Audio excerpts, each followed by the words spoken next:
रहीम अस्सलाम वालेकुम स्टूडेंट, मैं हूँ इकरा अज़हर और आज की वीडियो में मैं आपके साथ जनरल मैथमेटिक का टॉपिक नंबर 4 शेयर करने जा रही हूँ, जो कि है सीक्वेंस एंड सीरीज़। सीक्वेंस क्या होता है? Row of numbers are called sequence. ठीक है, एक नंबर की रो ऐसे एक सीधी लाइन, एक हॉरिजॉन्टल लाइन, जैसे कि 1 2 3 इस तरह की एक लाइन सारी जो आ जाती है, इसको हम कहते हैं सीक्वेंस। ठीक है, और separated number are called terms. Terms क्या होती हैं? एक एक कॉमा से लेकर दूसरे कॉमा के दरमियान तक जो चीज़ आ जाती है उसको हम कहते हैं एक टर्म। ठीक है, ये 2 एक टर्म है, और 2 और 3 को देखें तो ये 3 दूसरी टर्म है, 1 पहली टर्म है। ठीक है, ये सारी टर्म्स आ जाती हैं। इसी तरह इन टर्म्स को हम रिप्रेजेंट करते हैं अल्फ़ाबेट के छोटे नंबर से। पहली वाली टर्म को हम A1 कहते हैं, दूसरी वाली को A2, A3 so on AN तक जाते हैं। ठीक है, दरमियान में कॉमा डाल देते हैं, तो इसको हम कहते हैं सीक्वेंस।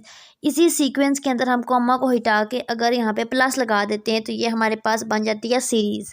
ठीक है, अब इसकी भी कुछ टाइप्स होती हैं। सबसे पहले टाइप है अरिथमेटिक सीक्वेंस या फिर अरिथमेटिक प्रोग्रेशन भी इसको कहते हैं। अरिथमेटिक सीक्वेंस होता क्या है? Basically arithmetic sequence is a sequence in which each terms after the first term is found by adding a constant। Arithmetic sequence find out करना है आपको, क्वेश्चन आ जाएगा फाइंड द अरिथमेटिक सीक्वेंस, तो आपने ये वाला फार्मूला लगाना है AN is equal to A+n-1D। ठीक है, और D को आप कहते हो कॉमन डिफरेंस। जैसे कि ये एग्जांपल है, यहाँ से एक सीक्वेंस है, ये आपके पास एक सीक्वेंस है। ठीक है, और फाइंड द 16 टर्म निकालनी है, यानी कि आपने A16 फाइंड आउट करना है। A16 आपने फाइंड आउट करना है। आप यहाँ पे देखें A1 आपके पास एक इसका फार्मूला क्या है, यहाँ पे देखें AN is equal to A+n-1D।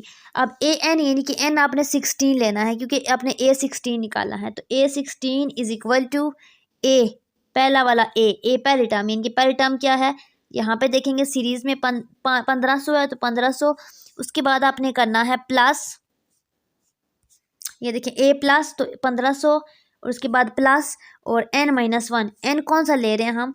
n हम ले रहे हैं 16 ले रहे हैं ना, 16 टर्म, तो 16-1 आपके पास हो जाएगा 15 और d आपके पास आ जाएगा 1500। अब ये d कहाँ से आ गया? आप सोच रहे हो कि d आपके पास आता है कोई भी दो टर्म को सब्ट्रैक्ट करने से आता है, तो दूसरी वाली को माइनस करेंगे पहली वाली से, तो आपके पास आ जाएगा d। ठीक है, ये आपके पास आ गया D, यानी कि इस फार्मूले में आपने जो भी टर्म निकाली होगी N की जगह पे वो चीज़ पुट करनी है, A वही रखना है पहली वाली टर्म को, और D में आपने डिफरेंस को फाइंड आउट करना है। नेक्स्ट है अरिथमेटिक सीरीज। सीक्वेंस और सीरीज एक ही चीज़ होती है, बस सीरीज में प्लस आ जाता है। ये बात मैंने आपको बता दी है कि सीक्वेंस में कोमा को हटा के प्लस डाल दो तो वो सीरीज बन जाती है। MCQ आ सकता है कि इसमें से अरिथमेटिक सीक्वेंस कौन सा, सीरीज कौन सा कौन सी है, तो इसमें इन दोनों का डिफरेंस आपको क्लियर हो जाना चाहिए। सीरीज का फार्मूला होता है SN is equal to n/2 ये। ठीक है, ये वाला फार्मूला, और फाइनल में ये फार्मूला बन जाता है। ये फार्मूला आपने याद रखना है, इस एग्जांपल है, ये आपने खुद करनी है, मैं आपको थोड़ा सा गाइडलाइन दे देती हूँ। आपने सम फाइंड आउट करना है फर्स्ट 15 टर्म्स का। ठीक है, आपको A1 भी गिवन है, D भी गिवन है, और आपने A50 फाइंड आउट करनी है। तो S सम की बात हो रही तो S50 फाइंड आउट करनी है, तो N की जगह पे 50-50 पुट करते जाएंगे इस फार्मूले में, और D भी गिवन है, तो आप सॉल्व आउट करोगे तो आपके पास ये आंसर आ जाएगा। ठीक, नेक्स्ट है ज्योमेट्रिक प्रोग्रेशन या फिर ज्योमेट्रिक सीरीज या ज्योमेट्रिक सीक्वेंस। ज्योमेट्रिक सीक्वेंस की डेफिनेशन ये वाली आपने याद कर लेनी है। ठीक है, इसमें आप कॉमन रेशियो यूज़ करते हो, और इसमें आपके पास सीक्वेंस का ये फार्मूला होता है AN is equal to ARn-1। अब AN आपके पास सीक्वेंस गिवन होगा कोई भी 1 2 3 कोई भी नंबर का। ठीक है, पहले टर्म को आप A1 कहते हो, आपको पता है। AN यानी कि N कोई भी वैल्यू जो आप फाइंड आउट करते हो, A10 A11 जो भी आपने फाइंड आउट करनी है। ठीक है, A आपके पास आ जाएगी, ये जो A है ये पहली वाली टर्म है, और अब आप सोच रहे होंगे कि ये R कहाँ से आ गया है। R नई चीज़ आ गई है। R हमारे पास होता है रेशियो, सेकेंड वाली term divided by first term. जैसे कि यहाँ पे सेकेंड टर्म 2 है, तो 2 डिवाइडेड बाय फर्स्ट टर्म करेंगे तो इसको कट करके सॉल्व करके जो आएगा वो R होगा। तो इसमें आपने इस फार्मूले में वैल्यू को पुट करना है। इसकी एग्जांपल देख लेते हैं। यहाँ पे देखें, आपने फाइंड करनी है 10th term of the geometric sequence. ठीक है, आपको A गिवन है और R गिवन है। अब यहाँ पे देखें अगर, तो आपके पास क्या है, AN is equal to ARn-1। तो आपने A कौन सा फाइंड आउट करना है, 10। 10 टर्म, यानी कि n की जगह पे आपने 10 लिखना है, ठीक है। और यहाँ पे दूसरे नंबर पे क्या है a, तो a पहली वाली टर्म क्या है 2000 है, ये चीज़ें आपको गिवन होंगी। और r आपके पास क्या आएगा सेकंड टर्म और फर्स्ट टर्म, r आपके पास होती है सेकंड डिवाइडेड बाय फर्स्ट, लेकिन यहाँ पे इन्होंने आपको रेशो दे दी है, मतलब इन्होंने ये नहीं कहा कि सेकंड टर्म से निकालें, तो ये आपके लिए आसान हो गया, आपने डायरेक्ट 1/2 लिख दिया। और n-1 n 10 है तो 10 - 1 हो जाएगी 9, ठीक है। इसको मज़ीद सॉल्व करोगे तो आपके पास आ जाएगा 9।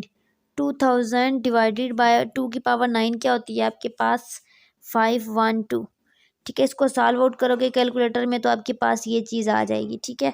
इस तरह से आप इस एग्जांपल को सॉल्व आउट कर सकते हो। अब हमने ज्योमेट्रिक अगर सीरीज़ पढ़ी सीक्वेंस पढ़ा है, ठीक है। अगर हमने ज्योमेट्रिक सीक्वेंस पढ़ा है तो हम ज्योमेट्रिक सीरीज़ भी पढ़ेंगे, तो इसके लिए आपका ये फार्मूला यूज़ होगा। इसमें भी आपके पास अगर गौर से देखें तो एस एन फाइंड आउट करने के लिए आपको ए पता होना चाहिए, आर पता होना चाहिए, एन पता होना चाहिए। अब ए आपको पता है पहली टर्म में, आर मैंने आपको बता दिया है कि 2 वैल्यू का डिफरेंस है, एन आपके पास नंबर है। तो आपके पास इस तरह से 1 + 2 + 3 इस तरह की एक सीरीज़ गिवन होगी, तो इसमें से आपने फाइंड आउट करना है एस एन को, ठीक है। ये आप खुद कर सकते हो।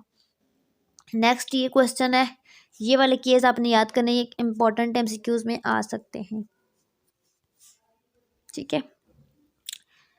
नेक्स्ट है हमारे पास हार्मोनिक होती है, लेकिन यहाँ पे आपके पास हार्मोनिक नहीं यूज़ हुई, ठीक है।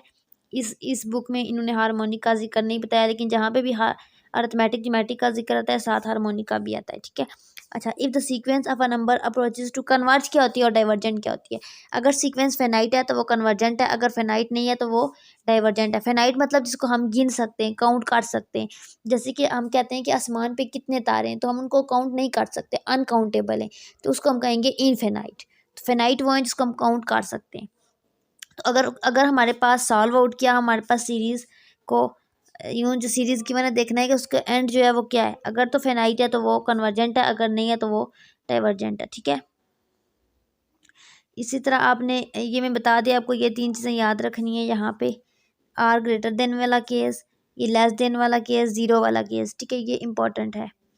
उसके अलावा ये चीज़, ये वाला फार्मूला का भी यूज़ होता है। उसके बाद ये एग्जांपल आपने खुद करनी है, मैं आपके लिए छोड़ रही हूँ, ठीक है। यहाँ पे मैं आज के लेक्चर को स्टॉप कर रही हूँ। बाकी पार्ट 2 में मैं आपको परम्यूटेशन और कॉम्बिनेशन का बताऊँगी। मज़ीद वीडियोज़ के लिए चैनल के साथ इन टच रहें। मुझे दें इजाज़त, दुआओं में याद रखें। अल्लाह हाफिज़।